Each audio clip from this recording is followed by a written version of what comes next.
ki khubor ka Batisi TV lawan Rashapi da ka Orange Nissan Loom so po near Fire Brigade Shillong. Admissions are open at BDW International School. Enroll now.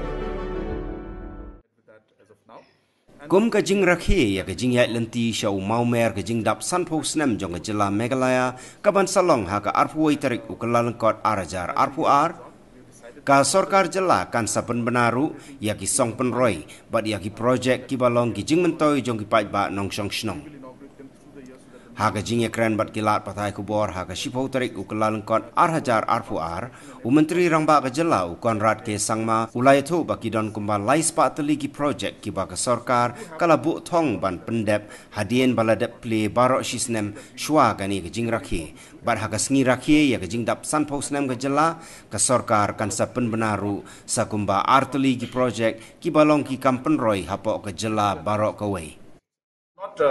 We are not going ahead with that project because of the, as I said, the entire situation that we faced. We've decided not to go ahead with that as of now.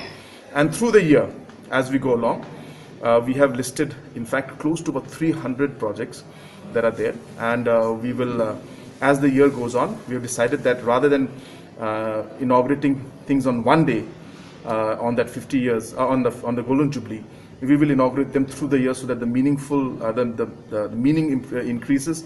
There is more local participation, and every project's value that is there must come out, and people will see the actual importance of those projects. So we do have projects, 50 projects that are there. In fact, we have more than 50 projects, but we feel that we need to give that importance to it, and we will do it throughout the year, and we will not have it in one go.